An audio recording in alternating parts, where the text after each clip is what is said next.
Hey, bonjour à tous, ici le Salonique Ryu Sensei, j'espère que vous allez bien. Aujourd'hui on se retrouve pour une vidéo pré-chapitre du chapitre 1007 de One Piece. Dans le chapitre précédent, on a eu Marco qui combattait Queen et King et on avait entre autres un bordel autour du poison de Queen. Aujourd'hui dans cette vidéo pré-chapitre, qui je vous le rappelle est une vidéo dans laquelle je parle du prochain chapitre mais pas que, parce que je parle également des prochains chapitres et de la suite de l'arc et de l'œuvre, et bien on va voir ensemble quelque chose de très intéressant. L'avenir très proche du futur roi des pirates, Monkey D. Luffy. On n'oublie pas le pouce bleu pour le soutien et moins 12% de réduction avec le code Luffy dans mon Monkey D Store. Regardez-moi ça, c'est magnifique. Allez, c'est parti.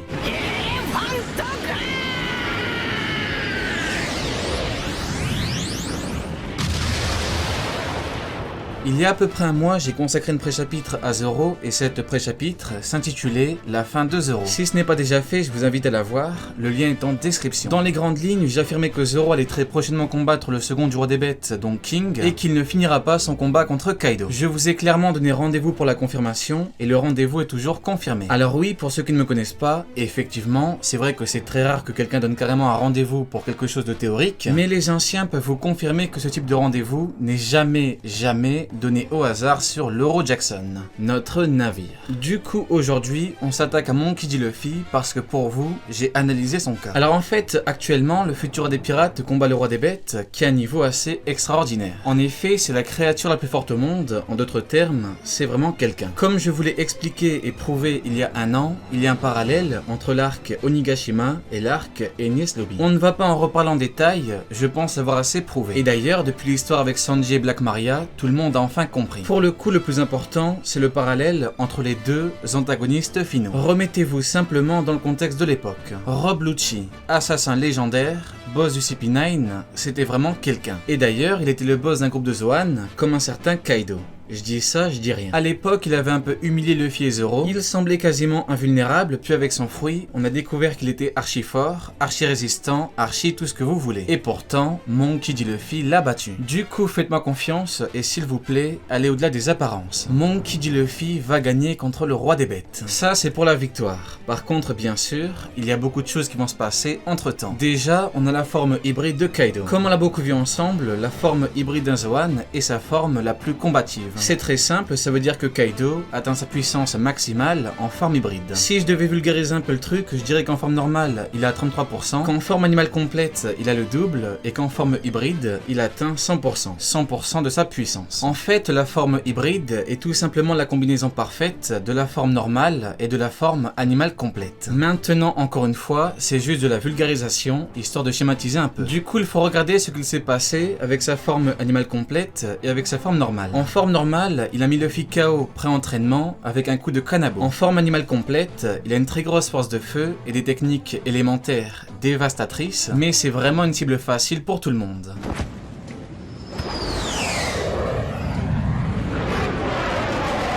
D'ailleurs, petit aparté, dans la dernière review, j'ai dit que King et Queen gardaient leur forme hybride pour leur véritable combat finaux de l'arc. J'ai dit ça sans exemple concret, donc comme j'aime que les explications soient parfaites, je vous donne un exemple parfait pour illustrer mon propos. C'est très simple, c'est pareil que pour Kaido contre Oden. Il ne l'a pas combattu en forme hybride parce qu'il gardait sa forme hybride pour son combat final contre Luffy. Alors peut-être qu'il a combattu Oden en forme hybride et peut-être que Queen et King ont combattu Marco en forme hybride. Cependant, jusqu'à preuve du contraire, on n'a aucune information par rapport à ça, donc je ne parle que de ce qui est factuel. Factuellement, Kaido n'a pas combattu Oden en forme hybride, et factuellement, Queen et King n'ont pas combattu Marco en forme hybride. En fait, ce qu'il faut se dire, c'est qu'il y a toujours plein de paramètres à prendre en compte, comme les gros combats finaux de chaque personnage. Donc oui, je réitère mes propos. Ce que fait Marco contre King et Queen, c'est vraiment très bien, mais les deux pirates de l'équipage de Kaido ne le combattent pas dans leur forme la plus combative. Ce que je vous donne, c'est une analyse qui se base avant tout sur des éléments factuels.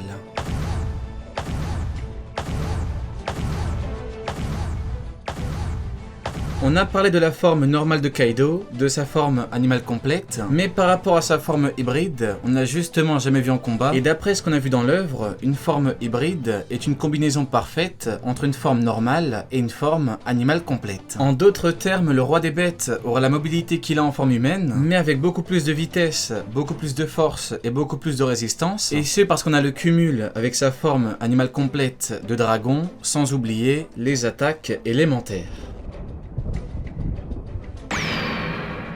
Ce qui m'amène à une certaine problématique, la difficulté de la victoire. En fait, Luffy va mener le plus dur combat de sa vie parce qu'il va devoir affronter un empereur à 100%. Donc, qui dit le plus dur combat de sa vie, dit forcément qu'il sera exténué à la fin. De plus, je dirais même qu'il sera plus que ça parce qu'il sera carrément au port de la mort. Beaucoup m'avaient posé la question par rapport au chapitre 1000 il y a longtemps et j'avais clairement répondu qu'il est impossible qu'au chapitre 1000, Luffy soit au port de la mort ou quelque chose comme ça parce que ça n'a aucun sens. Ça n'a aucun sens parce qu'il ne s'est pas entraîné pour être mal en point aussitôt. Par contre, on aura quelque chose de vraiment extraordinaire et on aura Luffy qui sera vraiment mis en difficulté comme jamais. D'ailleurs, pour ne serait-ce que rivaliser avec une telle puissance et pour encaisser les coups de Kaido, il devra être archi focus et il devra quoi qu'il arrive sortir tout ce qu'il pourra sortir. Rappelez-vous de Doflamingo. En fait, même s'il était vraiment très puissant, ses coups n'étaient clairement pas assez forts pour limite mettre KO Luffy. Alors que par exemple contre l'homme Moshi, quand il était au max et qu'il utilisait Mogura, son trident, Luffy devait vraiment faire attention et quand quelqu'un est intervenu, il a été gravement blessé. Là c'est pire parce que le roi des bêtes a beaucoup plus de force brute que l'homme Moshi et d'ailleurs il a clairement prouvé en mettant Luffy KO en un coup de Kanabo.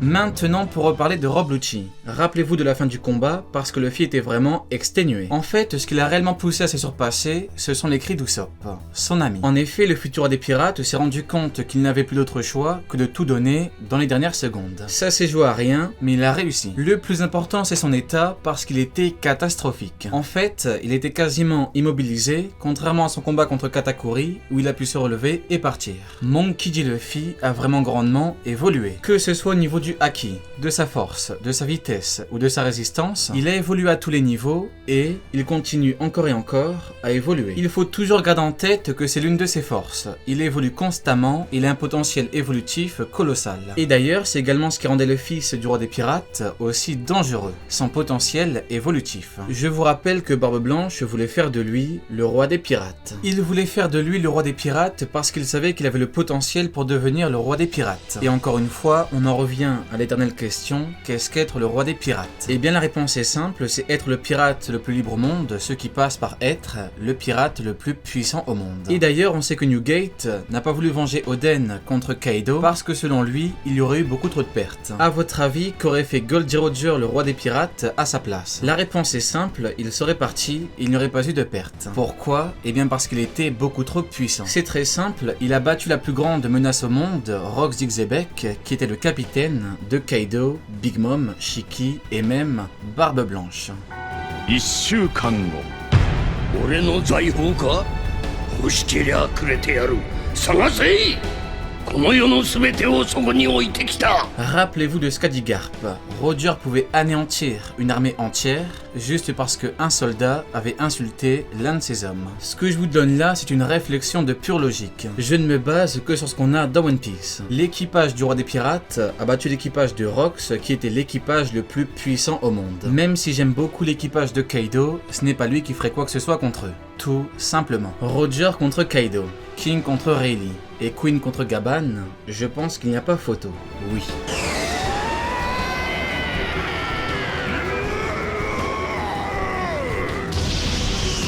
Comme on l'a déjà vu ensemble, le futur des pirates peut très bien sortir une technique sacrificielle, qui est une technique en lien avec une forme, ou carrément une forme combative qui lui permettrait d'avoir un énorme gain de puissance des plus colossales. Cependant, c'est ce qui ferait qu'il se rapprocherait dangereusement de la mort. Avec Luffy, on a l'habitude, il a toujours tout donné, quitte à risquer sa vie et mourir. S'il n'a pas le choix, il la sortira contre Kaido. Après, bien sûr, certains demanderont pourquoi est-ce qu'il ne l'a pas sorti dès le début de l'arc contre Kaido. Et encore une fois, on en revient à ce que j'ai dit en début de vidéo. Ce n'est pas aussi simple que ça. Il y a plusieurs paramètres à prendre en compte. On a le scénario, mais pas que, parce qu'on peut également dire qu'il n'avait par exemple pas le temps de la sortir avant le chaos, ou alors on pourra dire qu'il manquait d'entraînement. Bref, le plus important c'est qu'il peut faire cela contre Kaido.